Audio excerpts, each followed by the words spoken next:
It was hard, and we succeeded. This is a quote from David Sachs, entrepreneur, investor, and an early PayPal employee, and I think it sums up the whole PayPal story really well. PayPal is a unique and pivotal company in our wonderful, colourful tech history. Its founders alone include some of the most successful and prolific engineers, entrepreneurs, and investors, from Elon Musk to Peter Thiel and Max Levchin. But the story of PayPal traditionally only tells the PayPal mafia story, and not the real, true, gritty story of a group of people, many immigrants and lots of women, who helped shape the company and each other during one of the most critical times in tech history. My guest today is Jimmy Soni, author of The Founders, The Story of PayPal, and the Entrepreneurs Who Shaped Silicon Valley. And he does what many others haven't. Over 5 years, he sought out the very people who were there in the early days, and not just the founders and the big-name early employees, but all of those who shaped it and made PayPal what it is. He goes back in time to the very inception, when Elon was just a young man still showering at the local YMCA, and Max Levchin was seeking relief from a very hot day by heading to a lecture given by Peter Thiel in a hall gifted with aircon. There are so many twists and turns, and a huge sprinkling of serendipity, hard work, and genius teams that made PayPal what it was. And that's what Jimmy and I dig deep into.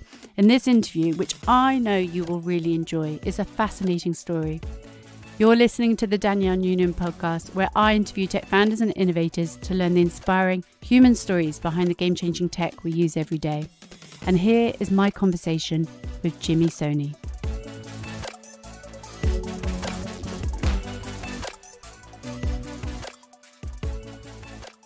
Jimmy, thank you so much for joining me today. I absolutely love your book about the PayPal founders, which is very well named The Founders. My first question to you is, how the hell did you get Elon Musk, Peter Thiel, Max Levchin, Reid Hoffman, and everyone else involved to agree to do the book? Because these people aren't easy to get hold of, are they? Yeah, that's right. It's a great question, actually. No one's asked me that yet. So it is funny, right? I think that the biggest thing that one might take away from it is there's some real advantages to having very little idea what you're doing, right?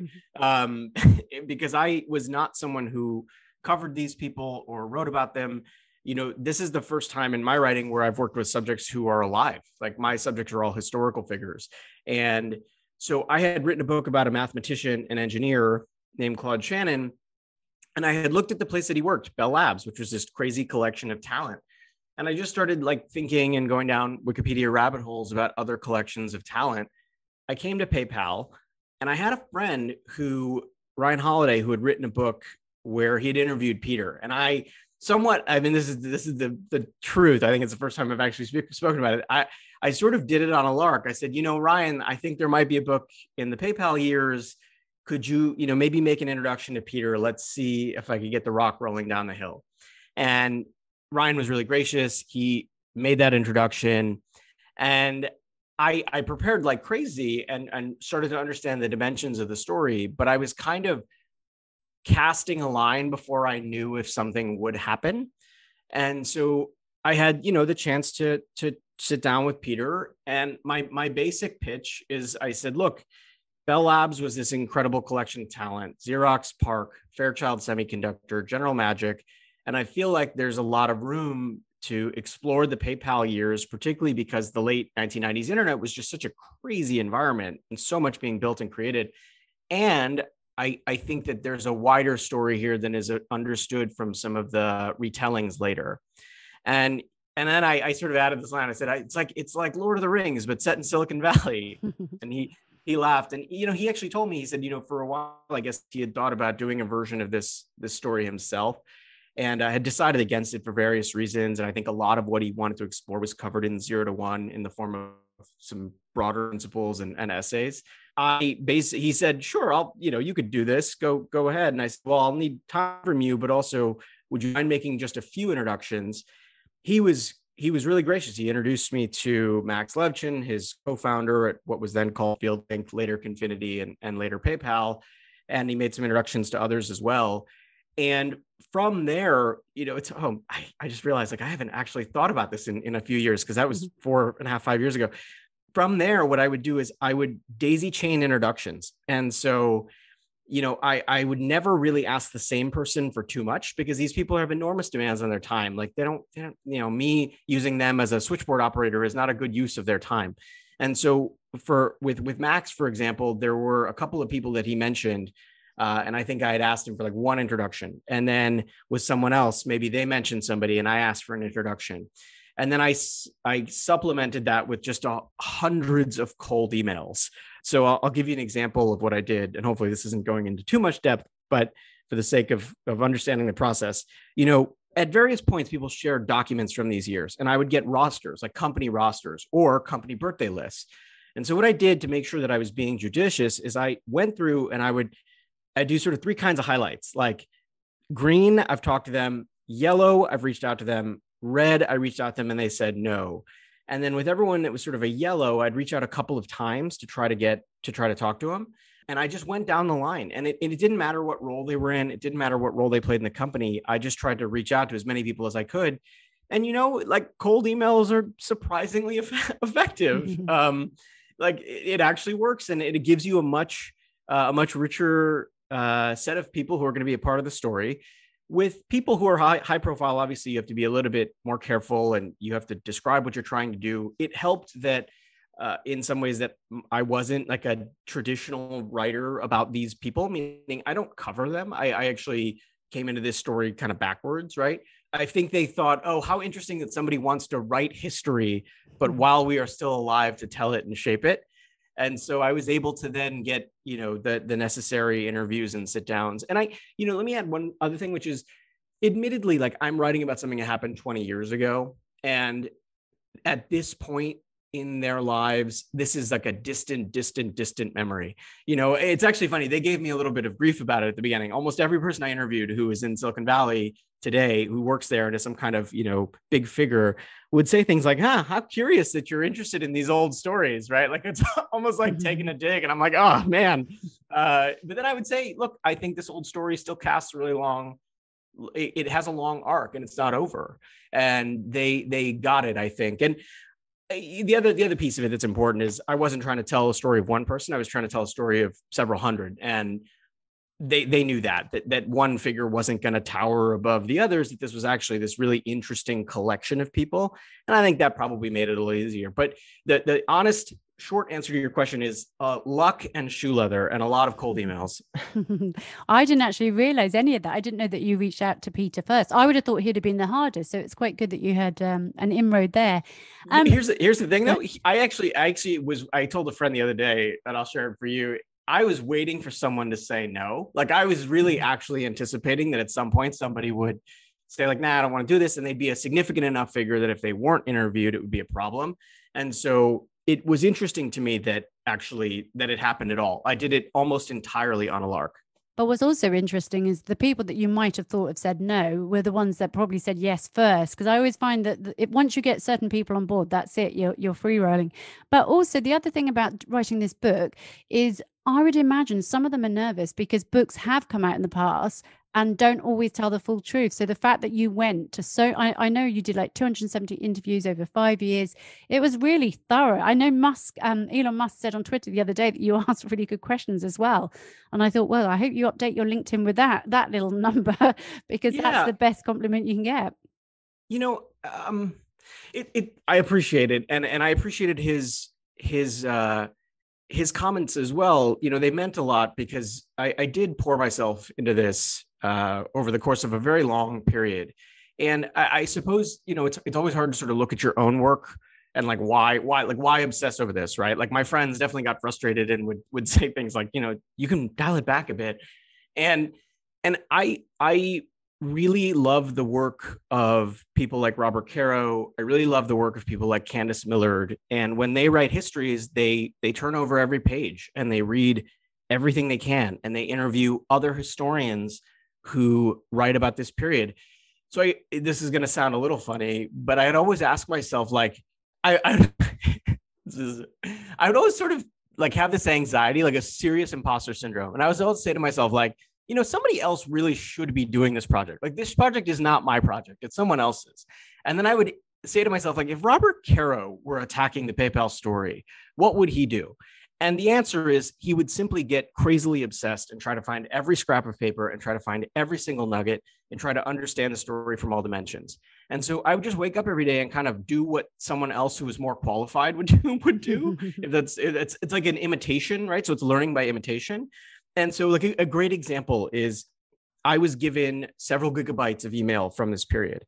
And honestly, I just would print out hundreds of pages and I set like a target number of pages to read every single day of sometimes the most banal, uninteresting stuff, but occasionally like the most interesting revelations from the development of the company. I just had a sense that if you're going to do this, why not go back to the Internet Archives and find every single old page you can of the websites that led to this company? Why not contact some random person who's listed on a PowerPoint to see why they made the decision they did? I contacted investors who passed on investing in PayPal just to see why they passed, right? Or just to see what led them a little bit. And not all of those stories made it into the book, but my view was I felt like, okay, if you're going to do this, you have to really dive in. And it's not because the other thing is they dove in when they created the company. This was their entire lives for a period of years.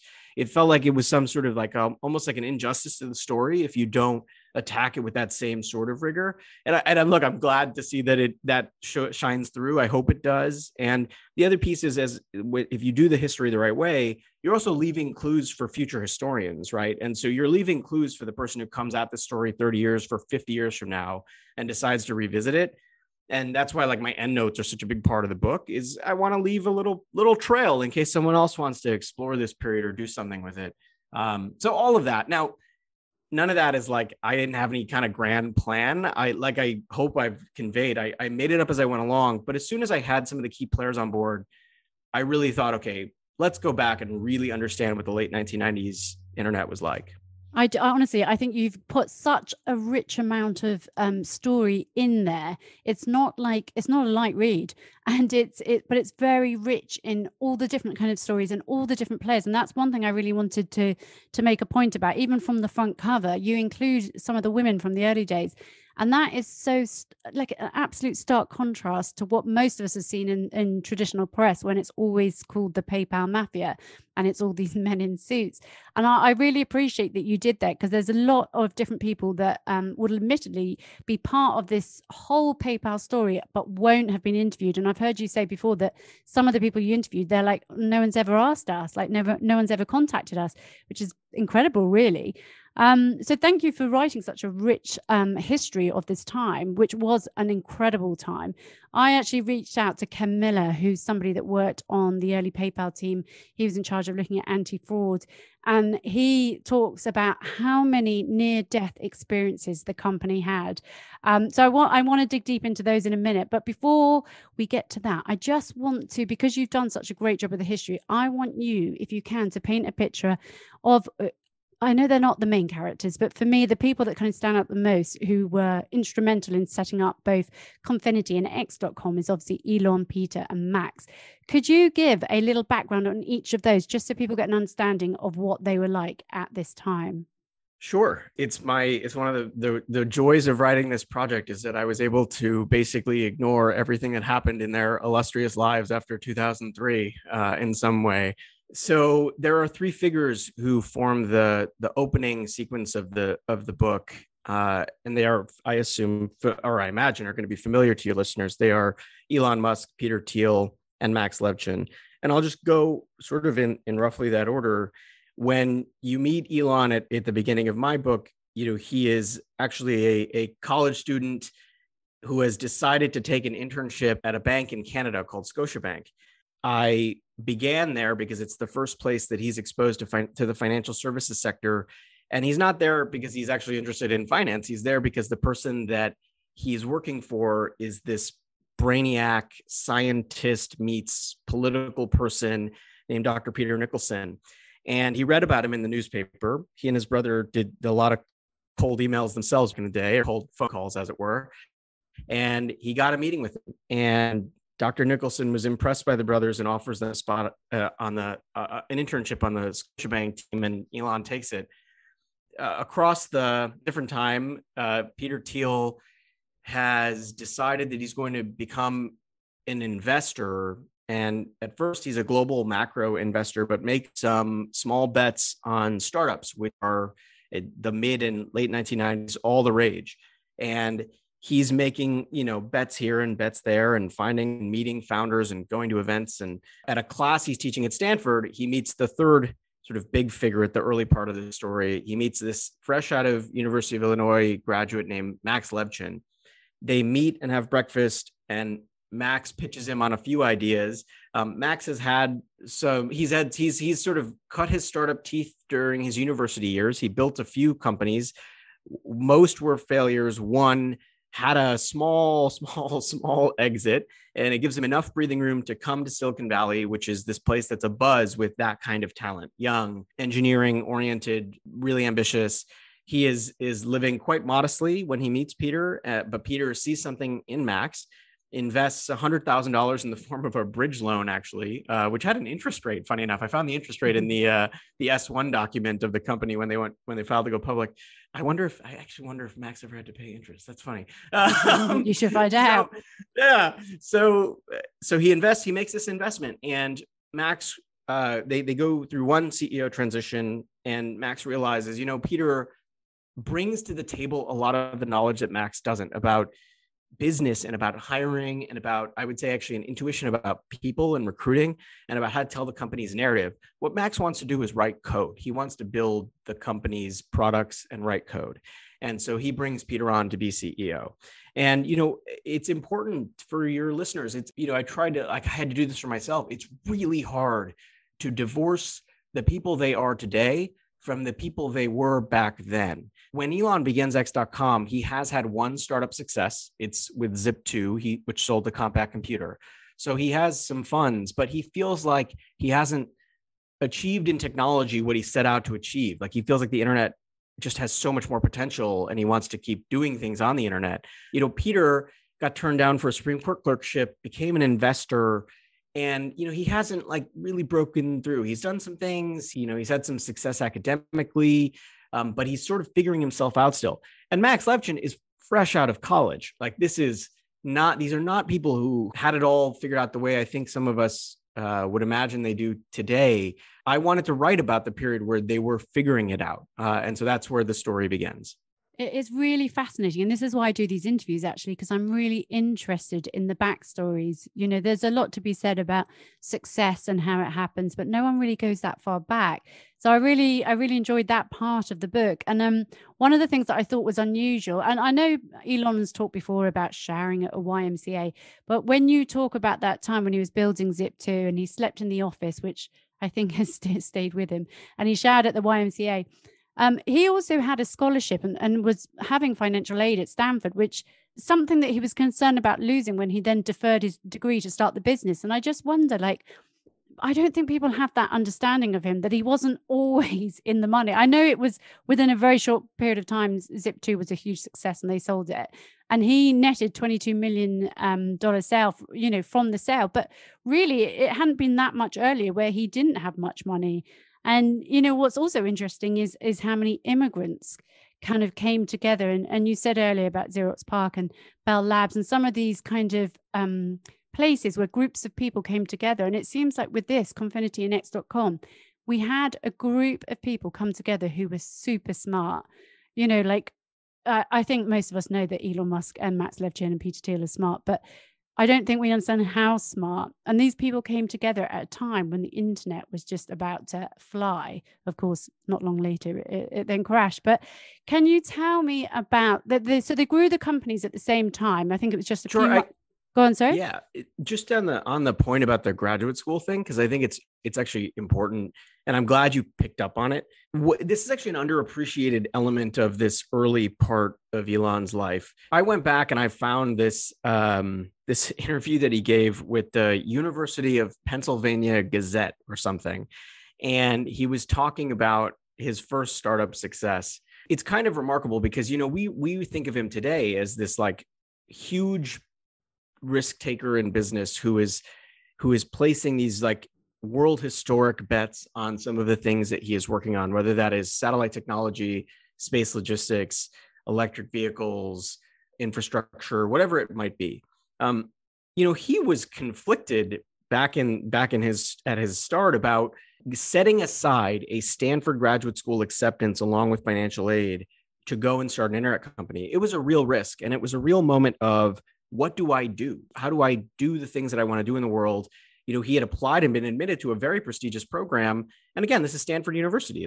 He would have gotten a PhD, and sets it aside to go pursue a startup at a time when the internet is growing. But what I don't want people to think is, oh, this was some willy-nilly risk. No, this was actually, from what I can gather and from discussions with other people who knew him at the time, this was a real decision. It was, wow, I may have to give this up to do this other thing and create a .com, but there's some real risk of failure here, and I don't have any money. I appreciate that you picked up on it, because it's super important.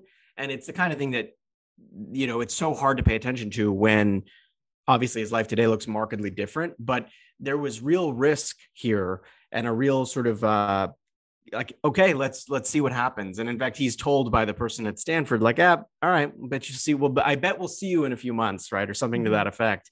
And so he does, he takes the plunge, and but he wrestles with it. It's not an easy decision. He is not someone who has money. I would say the other thing I wanted to make sure that I underline in what you said, because I'm glad to be able to have a chance to talk about it, is the majority of the founders of X.com and Confinity are all immigrants. Peter is born in Germany. Elon is born in South Africa. Max Levchin is born in the Ukraine. And others on their team similarly do not come from the United States. And there is a powerful tradition of this within Silicon Valley, but I think sometimes we don't celebrate it enough, that it is this place that actually invites these people in, encourages them to create things. And I say this obviously as like a cards on the table. I'm an immigrant myself. My parents are immigrants. We moved to the United States when I was 5.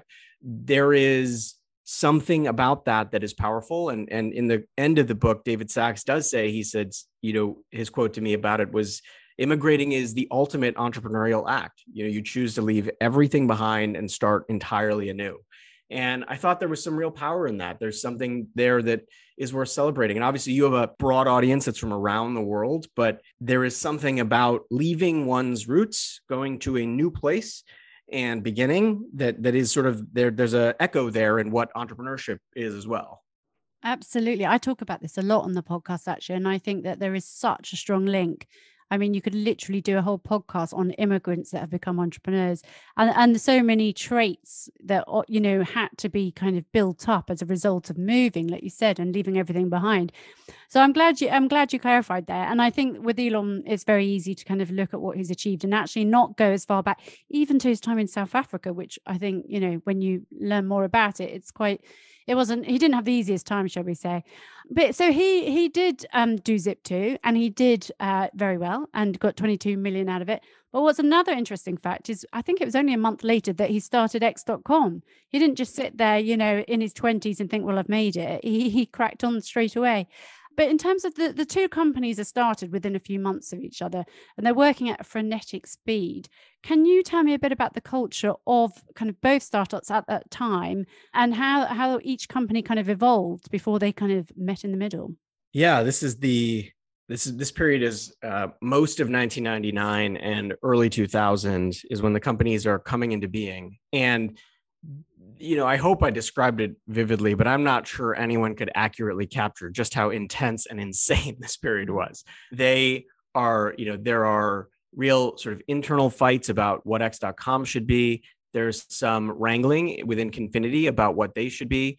And to give your listeners a bit of background, X.com sets out to be like the world's financial services superstore. So if there's anything you need to do with money, you should be able to do it at X.com. Confinity starts out with the ambition of becoming what one person referred to as like the dominant player in the Palm economy, which is the Palm Pilot economy. And the goal is we can make infrared money beaming from the Palm Pilot's infrared ports into like a big thing, right? This is going to be the thing that like changes the world. And both ideas have their strengths and their deficits, but where both companies find themselves drawn to is the one place their products actually start to take off, which is person-to-person emailing money in a very simple way. And where this really takes root is the digital auction website, ebay.com. And so eBay auction buyers and sellers like have to figure out payments on their own because the company never built like a standardized payment system in place. So they're sending checks and they're using Western Union and they're, going to their bank and doing wire transfers.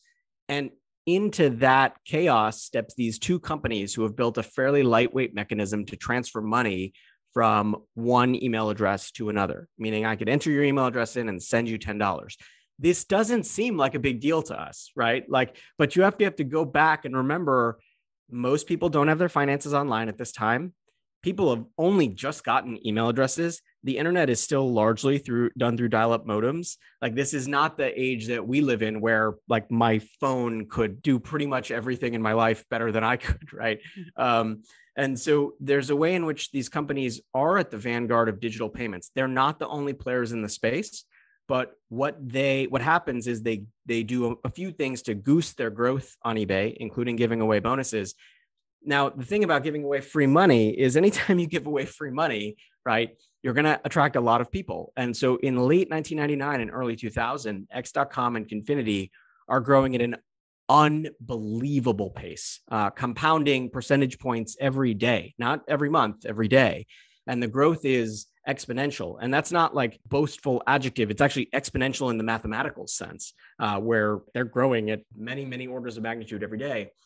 The problem is neither company actually expected to grow quite that fast, quite that quickly. And so they have this challenge of all of a sudden they have thousands, then tens of thousands, then hundreds of thousands of customers. And they haven't really built up kind of the infrastructure or ecosystem to service all of their various needs and issues. But the fast growth happens in late 1999, and it happens pretty soon after both products launch. It's unexpected. It's a whirlwind. And it also leads to a contest. There's a contest between the two companies to see who's going to win the eBay payments race. And one of my favorite things that Elon said is he called it the widget wars, because he said, X.com would put a widget up on eBay and figure out something. Like the next moment, Confinity would have a better widget. And so then I'd say, like, we need a better widget. And it was this very clear, like, weeks long fight to try to win market share on eBay. It is many of these early technologists, particularly people who are sort of fresh arrivals, meaning not the founders specifically, it's their first experience of having something really take off. A lot of them have written code and done projects and done some things, but no one has really had hundreds of thousands and millions of users and transactions until this point. So they're very much making it up as they go along. I think that was part of, and I think it's true for many startups, that naivety plays a role in how these things work. I mean, success usually comes because you have a fantastic idea, you get a brilliant team together, and you don't necessarily know the outcomes. I mean, for them, there were so many issues that they hadn't thought about of what could go wrong. And I know that Elon and Max and Peter were very like, we're going to build the next financial powerhouse because the banks are so old fashioned and they're so outdated. And that's exactly what they did. But obviously they didn't know about all the kind of legal things that can happen. And I know that I said earlier about Ken Miller, who worked on the anti-fraud side of PayPal. He said to me that literally it felt like every, few months, there was something that could have absolutely killed the business. And I know that fraud was a big thing that they obviously had to deal with and pretty quickly. One of my favorite bits in the book is Max Levchin, who I think is fantastic. And I followed him for a long time on Twitter, but I don't know much of his personality and I didn't know much of his history. So I enjoyed reading that. And he talks about, there's a lot of fraudsters coming from Russia. And so he used to try and infiltrate these chat rooms where all these Russian hackers were to try and understand what they were trying to do. And there was this quote that he said where he pretty much said that he was an impenetrable... he wants to be the impenetrable Russian. Yes, that's it. He said the rules of engagement are clear. They tried to steal and I stopped them. And I just thought that's so funny. This is why I can imagine this book actually becoming a film, because there's so many little stories like that which really capture your attention and kind of bring you to that time. So fraud was one of the issues they had, but obviously growth was another huge problem because, like you said, they didn't necessarily have the infrastructure for it. So what kind of led to this merger? I know they came together, and I know they didn't always agree. And when a merger was discussed, I think Max had a problem with Elon, who was pretty much acting as though Confinity was like a lesser kind of company, as in like, we'll get the higher percentage, you'll get the lower percentage. And Max was like, screw this, forget it. So how did the merger actually happen? It's a great story. And I will say one thing, which is, and this is true for both parties, there's a tremendous amount of respect from Elon toward Confinity and toward Max and Peter, because he rarely meets anyone who can move as fast when it comes to new technology as he can. So he is seeing them like update Confinity's product rapidly. And he even says to me, he said to me directly, he was like, whoa, respect. Like, if you can keep up with me, that means something. So I don't want to make anyone think that there was a lack of respect. What I think, and on the other side, by the way, Peter and Max are scared of X.com. So with X.com, you have a successful entrepreneur in Elon Musk who has exited for $300 million, exited his last company with a sale for $300 million, that of which he nets a decent portion. You have Sequoia Capital backing them, one of the premier venture capital firms in the world. And you have an entity that feels like it knows what it's doing. It's got deals signed with Barclays and it's got deals signed with banks at home. And they feel more established. They've got financial services veterans on the roster. They've got real heft and weight. And, for Peter and Max, they're like, look, we were just sort of, we'd just gotten out of the gate. Like I didn't really know. Max says, it felt like we didn't really know what we were doing there. So there's a healthy respect on both sides. There is competitiveness for sure, because they're trying to win market share on eBay. The merger proves a little tricky because, X.com was going to acquire Confinity as the majority owner. And there was some words exchanged and a little bit of ego, and things went sideways. The merger was eventually stitched back together, but it was never a perfect or easy alliance, even from the jump. And I think, by the way, the part of the reason is not about personalities. It's actually that the companies had very different visions for what they were going to do. X.com intended to be in every part of finance and to, as Elon put it to me, like be the world's financial system. Confinity, with its PayPal product, was much more focused on the narrow slice of financial services that is payments. It's not, there are some differences in personality and a little bit of tension, but it's actually a conflict in founder vision. So it's a much more substantive debate than I think has often been portrayed, right? Elon's vision was never that X.com would be like the biggest eBay payments provider in the world. He felt that they could take on the biggest banks in the world and the biggest insurance companies and mortgage companies in the world and do it all under one roof, make it much simpler and cheaper for customers, and that was going to be the play. And I should say also, it's because his view of the internet then and now is that the internet can do that. Like, it can break down every barrier, that if you were able to get internet everywhere, it actually fundamentally improves a lot of industries. Max does not have a big exit. He is just out of school, whereas, Elon's a few years older. So there is this power asymmetry and kind of experience asymmetry, but the companies do end up merging under one banner. And thankfully they merge and close a joint round of funding in March of 2000 that is $100 million round of funding right before the bottom drops out in Silicon Valley, and the mood suddenly changes from parties to panic. And so there's a timing element here that one person expressed in theological terms, saying like, boy, we really felt like we were like divinity had blessed us in this moment that we closed this round right before the bottom fell out. But I think that provides a bit of the texture on the two companies. They actually have different ambitions. They have different visions. It's just simply the case that Elon had always thought payments should be one piece of a much bigger thing we do, that the portfolio of what X.com offers is going to be huge and all-encompassing. And that for Confinity, which had started out doing mobile payments, the focus was, okay, we have maybe mobile payments aren't going to work, but email payments are. Let's focus on that. And yeah, going back to what you were just saying just there about Elon having this vision that was humongous vision at the time, and especially for someone that hadn't worked in that sector. But I think that, is a common thread throughout his career. Everything he does really is stuff that is uncharted territory. But I remember. Well, by the way, one thing on that is that, it's fascinating. It's like one of the most enjoyable conversations was him describing how even today, the mainframes and systems that run the financial system operate on this, like what he calls ancient code, right?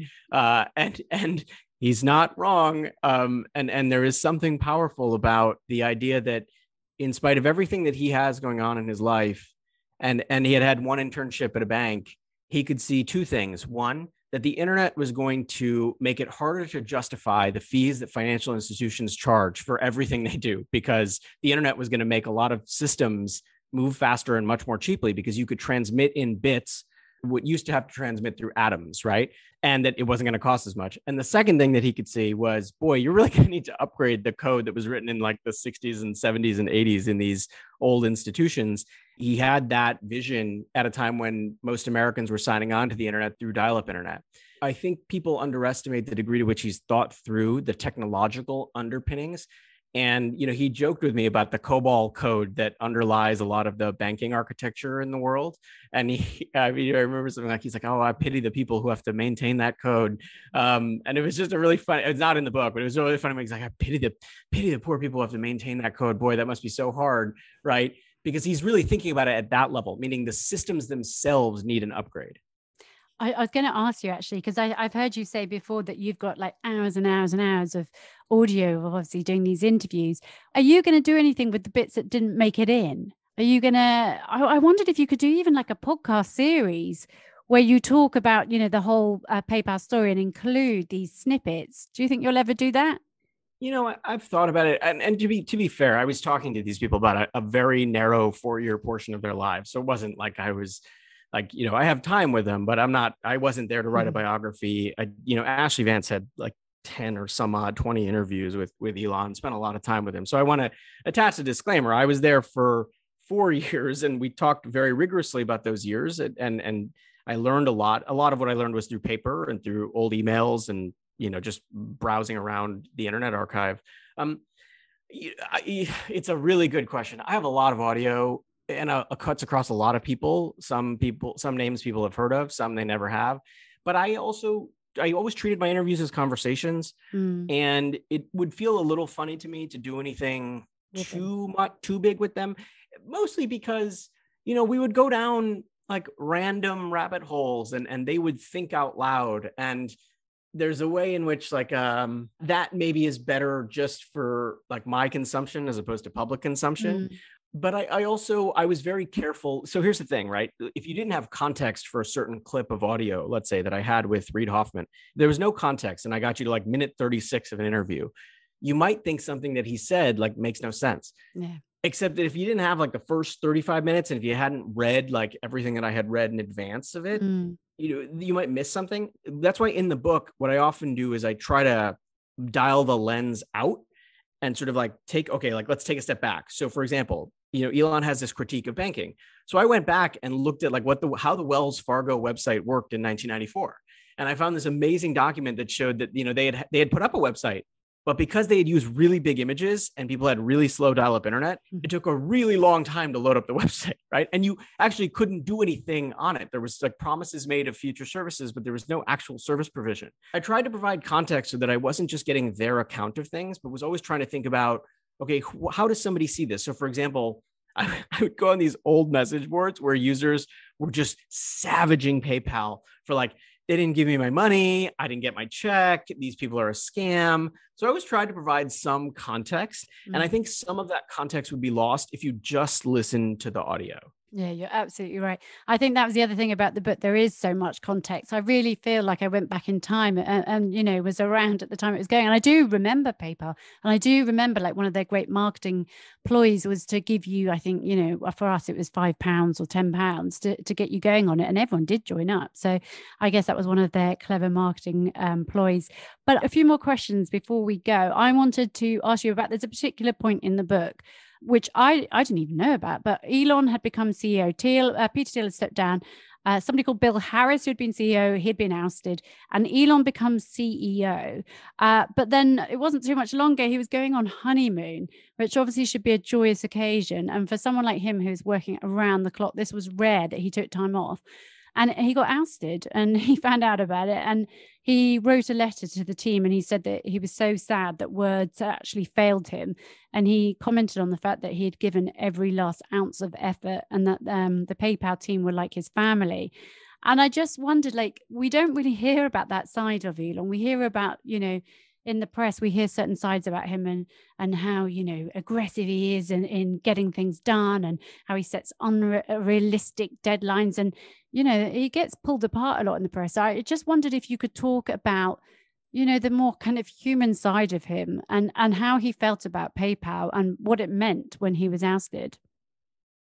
Yeah, it's really perceptive you picked up on that, because it's something that in the course of kind of learning about him and talking to the people around him was evident, but is harder, I think, when you're transmitting some things through Twitter and people can misinterpret this and that and the other.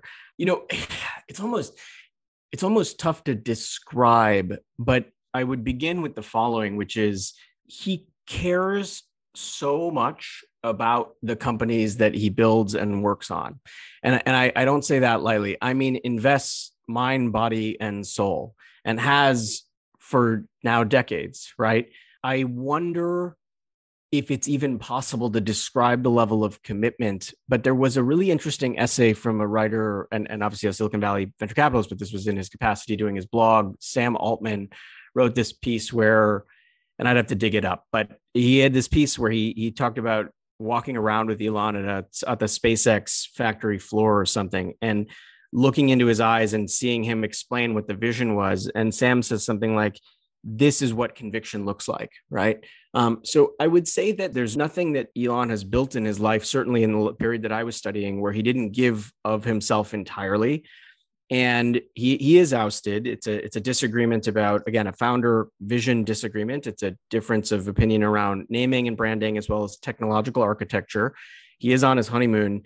The document I had just come across was an exchange to a small group of people that were close to him and that he had recruited, where he was describing how painful it was. And I think it's really easy to look at someone like him and discount the humanity in his life and in the lives of all of these people. Like, they become caricatures. And I had maybe set out like to just dial that back a bit and explore sort of how fundamentally human they are, right? And like where they began, because now it's almost like they become brands, right? They become these like antiseptic things, right? Where everyone projects onto them the thing that they want.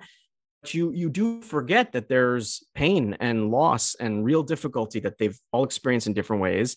And I didn't want to make that too overwrought, right? Like, but I did want to explore it in this context because he is pushed out of this company. And I think for many of us, a job is a job. You do it. I don't think that particularly for Elon, there are others in the story who operate this way as well, but particularly for him, I think there's a sense of a calling. Like he believes that the work he's doing is that there's a mission driven part of it. And I had employees, by the way, this isn't me guessing. I had other employees I interviewed say that what was compelling about joining X.com was they didn't feel like they were joining a financial services company. They thought they were going to be at the vanguard of a revolution in finance. And that concept was pitched to them and with real conviction by their boss or would-be boss, Elon Musk.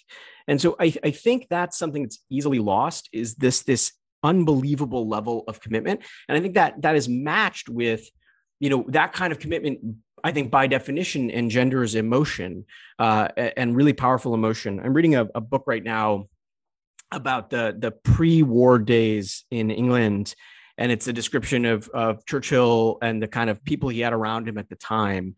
And you see this in him too, right? That there's this outsized commitment, and there's a kind of the corollary, the cousin is, he weeps all the time, right? He is so intensely committed that when there's a setback, it pains him personally. I'm thinking out loud a little, but I do feel like there is something about the investment, the personal conviction and investment that he makes in what he creates that is qualitatively different from, let's say, someone who's recruited by a board to be a CEO, right?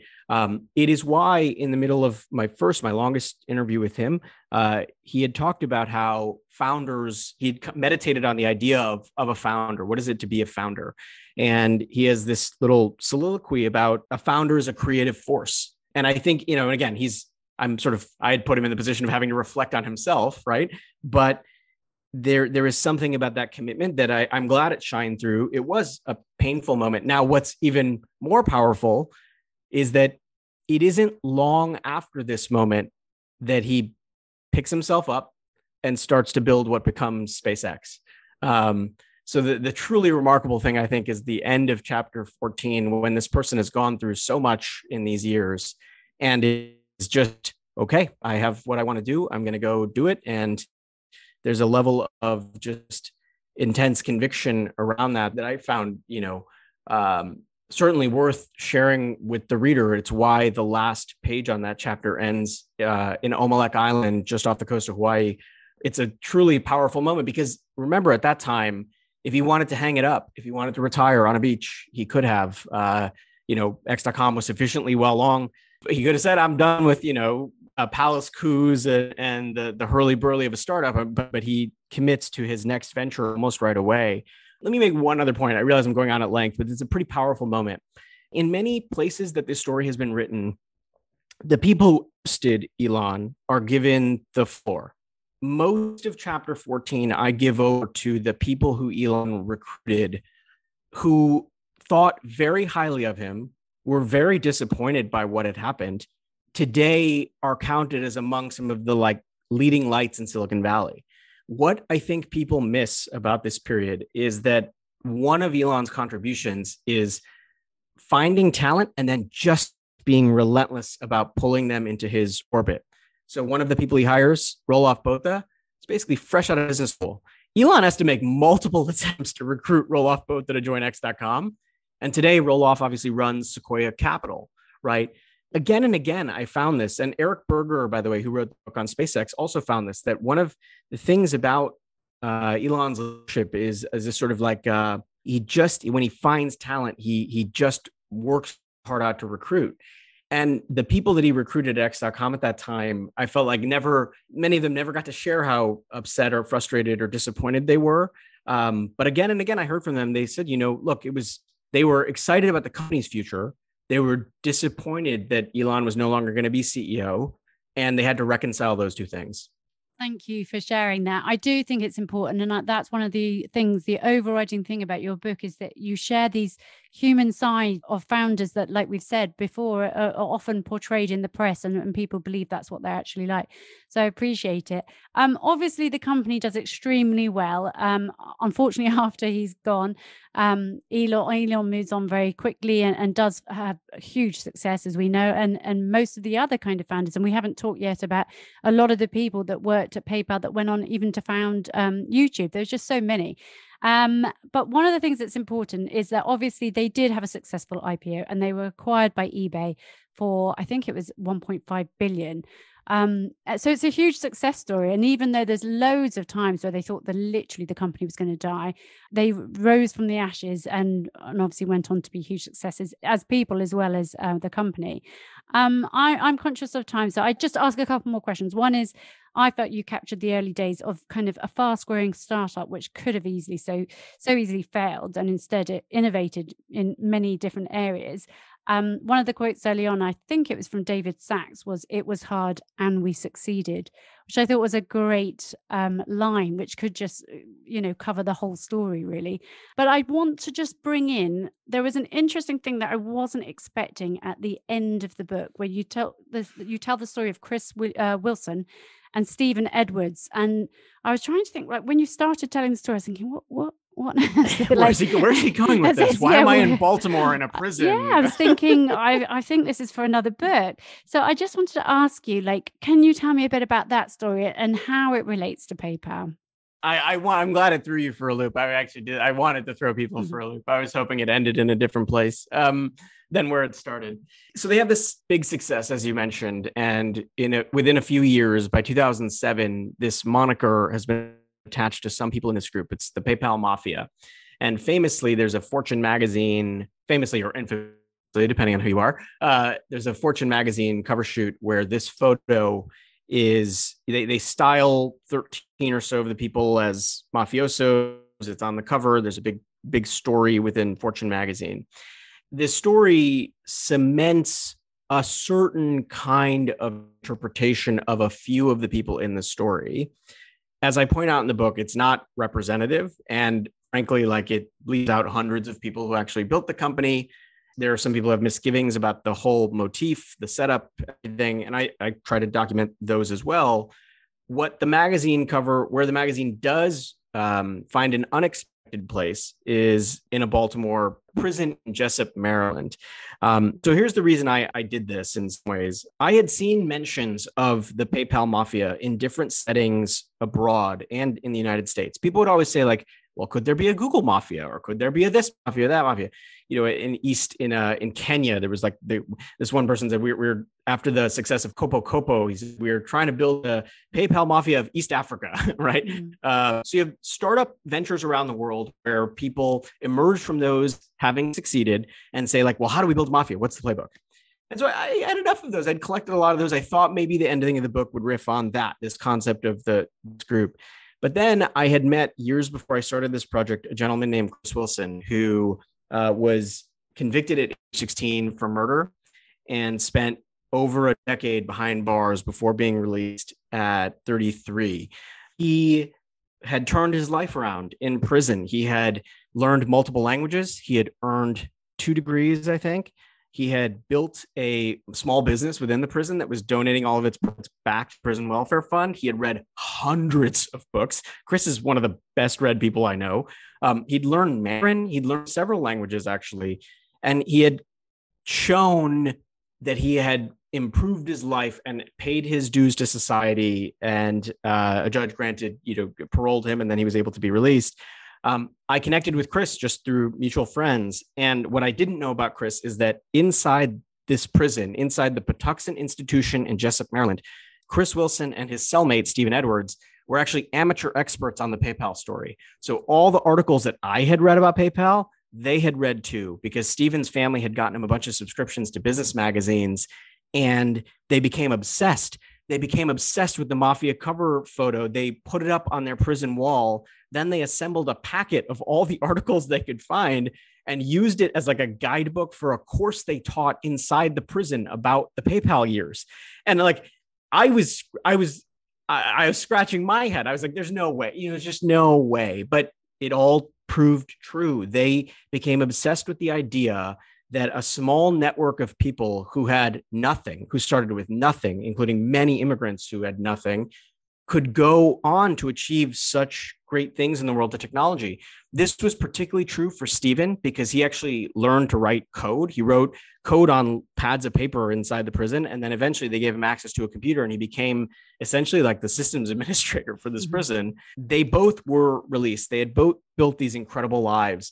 But I was just, look, there's any number of icons they could have had on their wall. And I just thought it was like the most incongruous thing that they would have picked this like group of, sort of nerdy Silicon Valley types, right? Are the people who are like the icon inside a prison. I thought at first I was like, there's got to be something to this that's just facile. Like maybe they found it and they thought that's cool. Okay. But no, actually, Stephen and Chris had studied this story. They had written this story almost before I did. And part of what moved me about it is a line that Stephen gave me where he said, look, when you're released from prison, what people expect is that you're not going to be like the rest of us. You might get a job at McDonald's. We might give you a couple of handouts, but don't expect that there's a ceiling on your success now because you were incarcerated.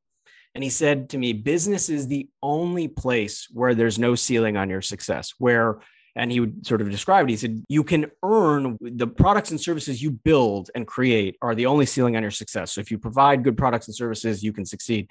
Both of them have become business owners and operators. Chris has gone on to a life as an artist. He published a book. He's been on national television. Stephen's startup, Stephen has a patent to his name now. I found the story so interesting. And I found their absorption with the PayPal years just so incongruous that I felt like I had to end it this way. There was no other way to end this story because I think it reminds people that there is something about this, about the kind of entrepreneurial bug that cuts across cultures, that cuts across everything. And for it to inspire, 2 young men in a prison speaks to that more powerfully than anything I could have written. Honestly, it was an amazing ending, as the book was amazing. I'm curious, last question, would you or are you able to get them in touch with Elon and Peter and Matt? Like, is there a way to bring those people together? Yeah, you must do it. It's a really good question. I talked to Chris a lot, and it is on his list for this year. The things he'd like to do is meet some of them. What's interesting?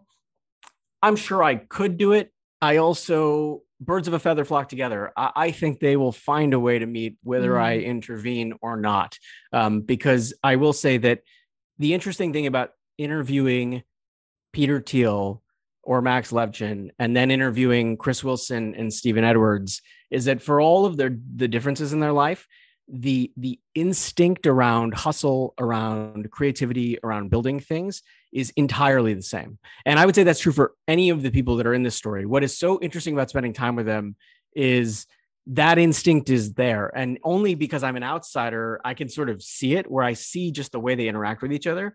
I suspect that Chris and Stephen won't need help from me to get to them, but I will do my best to try to square the circle, especially now that I'm out of the book and I can return to my normal civilian life.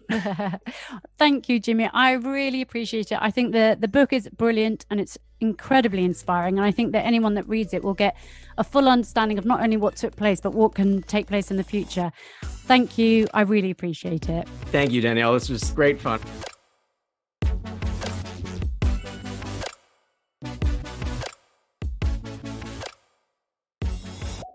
Thank you so much for listening to my interview with Jimmy Soni and for coming on the PayPal journey with us. Jimmy's book is out now and it's a fantastic read. In the same vein as this podcast, I like to think that Jimmy shares the incredible PayPal story in order to document the legacy of all those involved in shaping our industry, but also to inspire people like Chris and Stephen, who he mentions at the end of the interview, to build their own pioneering legacy. At the very end of the book, Jimmy dedicates it to his daughter, Venice, and there is something he says to her which really resonated, and I think it will resonate for anyone who's been involved in a startup. He says, "Your life will be shaped by the things you create and the people you make them with. We tend to sweat the former, we don't worry enough about the latter. The story of PayPal isn't just about people banding together to shape a product. It's about how banding together shaped the people themselves. The founders and earliest employees of the company pushed and prodded and demanded better of one another. I hope you find people like that too, and that you make things with them."